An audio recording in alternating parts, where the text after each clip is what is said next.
Brain Fresh, we have a special day. We have Dr. Walter with us. Good morning, Dr. Walter. Good morning. How are you? I'm well. How are you? I'm good. Thanks for joining us here in Brain Fresh TV. Thanks for inviting me. Excellent. Okay, well, tell us a little bit of something about you. What's your location, your medical background, those kind of things? Yeah, sure. I am in the greater Western New York, Buffalo area in New York. Gotcha. And my medical training was in combined internal medicine and pediatrics. And then I did a fellowship in hospice and palliative medicine and worked for many years serving both children and adults in the capacity of a Wow. palliative medicine consultant.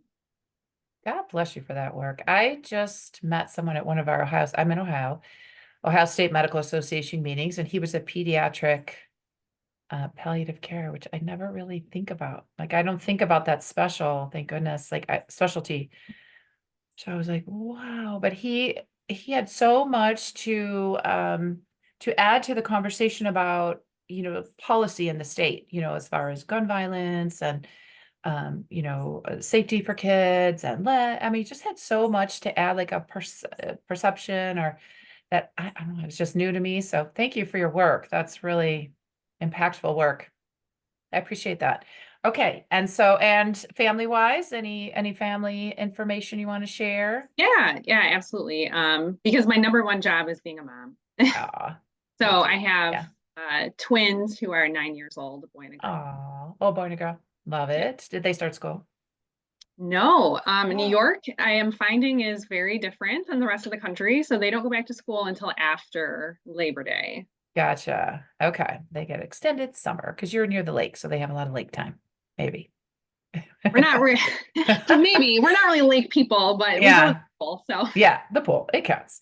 Okay, so were palliative doc for both adults and kids. Wow. You want to share anything about that life, that profession? Just um, illuminate people who just don't like me. I just didn't really appreciate I just didn't know yeah, much about it.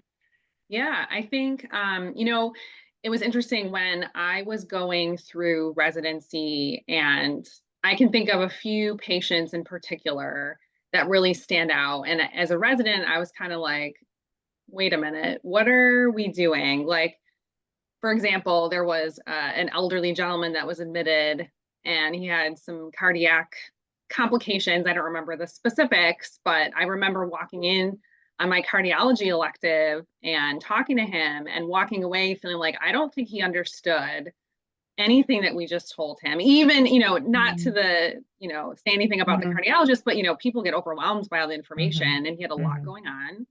Um, there was, a pediatric patient that was hit by a car and had some very severe injuries from that, and conversations about what his future was going to look like. To me, I don't, my takeaway was that the family didn't really understand what was going on, and I stumbled into palliative medicine on accident as a pain management elective, which was really a palliative elective in disguise, and realized that that was that link that I felt was missing, that time to really spend and communicate with people about their illness and what's going on and what's important to them. And that's really what I love about palliative medicine. Oh, that's amazing. I love that. Yeah, as a neurologist, we during one of my rotations, we rotate through pediatric neurology, and I remember this young guy, he was 10 and he had a brain tumor, and we knew that that there was no treatment for it. And they, believe me, they had tried everything, and the family had tried everything and looked for so many resources. And I just remember the child, like he perceived that it was bad, that because he could eat ice cream for breakfast, he could eat whatever he wanted for breakfast. He just knew that things were Yeah. different, like people were treating him differently. And I remember the mom saying, I hope you go into pediatrics. But for him, it would be like his legacy. And I ended up treating pediatric MS, which I'm an adult trained doc. So I always think of that family that they did, kind of drive my career in a way. And I think that's something as docs. And when I'm in med school, I didn't realize the impact that patients and their families can have on our lives and our future. And that's neat. Well, thank you for all your work. So the important thing, what I'm hearing you say, is the communication, making sure patients and their families understand kind of what is happening and to also talk about the future and future planning. If there is future, at least, immediate futures or long-term futures. Yeah. And Yes. really, to give them the opportunity to really voice their preferences, their concerns, their desires, their hopes, their fears, all. Yes. All of that. Just give them that place. Yes. You're so good at that. 'Cause my husband's a neurologist too, and he was just telling me he had a case where he worked with one of the docs that's a palliative care medicine doc. And he's like, as soon as she was on the case, like everything changed. It's just like everyone kind of calmed down, Yeah. that she helped everyone on the team. And it was just like such a bonus, to have her. So yeah, that's neat. Okay, so that was then, and you are here now. Tell us about your MiraVista coaching and Oh, what you're up to today. yeah, yeah. So I pivoted in 2024 Okay. and um am still in the process. I'm still waiting for my final certification, but decided to enroll in a coaching certification program and start my own business as a coach. Oh my gosh, look at you. And what was, do you remember the day when you were like, I need to do this? Do you remember, was there a day or was it just a lot of days that encouraged you or gave you enough energy, either whatever that energy is? Sometimes it's anger, sometimes it's frustration that gives us Yeah. energy to change. Yeah. To be honest, Mary, I was in a place where I knew that staying in my clinical role wasn't the right choice for me. Okay. And I was working with a coach myself and trying to Okay. sort through kind of what the future could look like or would look like. And, I explored all kinds of non-clinical positions and, pharma and insurance, and none of that felt right to me. And, reflecting back and maybe not being able to tangibly put an answer about why. But now I know it's like, it's that connection piece. Like, that's what I really love, connecting with people and trying to help them. And to me, as I learned about coaching more, like it made sense. Like that was the opportunity for me to still have those meaningful connections with folks, still be able to help them, and just in a new way. I love that. So you mentioned that you got a coach, and how did you even learn about coaching? Because there was a day I didn't know about professional coaching and executive coaching. I just didn't know about it until my institution where I work started a program. How did you learn about coaching as an option for you personally? Yeah, that's a great question. And I don't maybe fully have the answer, but I Yeah. think, in my search for, kind of alternatives and next steps, um, I came across a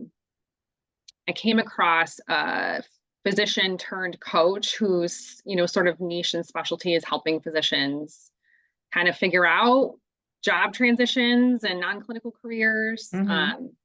And so I met up with her actually several years ago, and had some discussions and ended up staying and then kind of reconnected with her last year. Amazing. Yeah. So I had not had any exposure to coaching prior to that, and just Mhm. sort of a leap of faith that was, a good choice for me to link up with her. I love it. Yeah. So you think it was on social media? Do you think it was at a meeting? No, Like a maybe? I think it was a Google search for Okay. like Just looking around. non-clinical careers for physicians or Gotcha. something, and Yeah. across her name. Yeah, I love it. So yeah, as physicians, we're resourceful. So many people are resourceful, right? We're always looking for new tools. We love education. We love like evidence-based medicine, like what has worked. And thank goodness now some of the physician coaches that have been in business some years have published their results. And Cleveland Clinic also has published, the outcomes of physicians working in coaching, working with a coach. So it's very neat now that we do have outcomes with physicians working with executive level coaching, professional coaches. And it makes sense, right? I mean, any professional team has a coach, right? So you certainly wouldn't just have, like, I'm from Cleveland, we wouldn't have the Cavs just running around kind of figuring out themselves as a team, how to get things done, how to win. And I think, we all know that coach. But I think the professional coach, what do you remember about like your first impressions of a coach, just learning what they did, or for you personally, what were some of your first impressions working with a coach? I think for me, my biggest sort of initial takeaway was that there were other possibilities and there were options out there. And, she was able to reframe things in a way that I would never have come up with on my own. And that was really powerful. That's neat. Yeah, that's neat.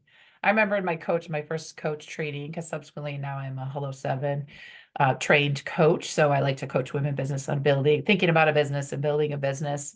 But when I was first learning and training and being a coach, I just remember it was hard because I like to give a diagnosis, like I like to say, oh, here's the problem and here's the fix, But as a coach, we have to like slowly pull it out of folks, right? Because we have the answers in us, but sometimes, like you said, someone can reframe it and the answer becomes so much more clear, even though we had it in us all along. So I find coaching very powerful, but actually, honestly, very hard for me because I was so used to, I had been trained and being a physician and taking all the data and defining the problem and defining a solution myself. Um, and so, yeah, did you find that? Was it hard to first be a Absolutely. coach? Yeah. Absolutely. Right. Especially like early on in my training program, definitely some reminders to myself of like, this is not the time and the place to tell someone about what's going on. And, that I really need to focus on, asking the questions and helping them uncover it for themselves. So, That's true. Like someone in our training said, you could put a hat on, say, okay, I'm changing my hats right now. This is my mentorship hat. I think you should do X, Y, and Z, or yeah. this is my sponsor hat. I know this person I'm going to connect you with. Okay, back onto my coaching hat. Now I just think so. Yeah, I think we all have different tools. So who should come to you for your MiraVista coaching? Who are the typical Yeah. clients? Thank you. Yeah. So I think what I really am trying to help women with right now is those who don't feel heard. I've had a lot of experiences lately and sort of realized with other folks, talking with other folks, that there's so many ways to not feel heard. Whether it's at work and you're not comfortable. I'm an introvert myself, so I have spent, many years trying to not be in the spotlight and, keep quiet and keep to myself. But, the times that I wanted to speak up and say something, having the tools to do that effectively, that was a learned skill for me. Mhm. I just had a conversation with a woman recently who was sort of the opposite, and she was, loudly, aggressively, perhaps, trying to, push her ideas forward, and it was falling flat. I think there's also an element of being able to identify and ask, for yourself, like, what are your needs? And often I have experienced that myself too. Why isn't anyone listening to me? Why is this happening? And Right. so my attention right now is really focused on those women who are maybe lurking and hiding in the background and not feeling seen and not feeling heard, and working with them to uncover those skills and build some of that confidence so that they can really communicate effectively. I love that. And how do you work with people? Is it one-on-one or groups, or how will they work with you? Yeah, I have right now it's just one-on-one, and I have some ideas for the coming months to do some group coaching. I'm actually thinking about the holiday season as being a difficult time for many people in many ways. So some group coaching and prep for the holiday season. But I at the love that. moment, those are all in the works, but at the moment it's one-on-one. Neat. So lots to come for MiraVista coaching. Absolutely. Yes.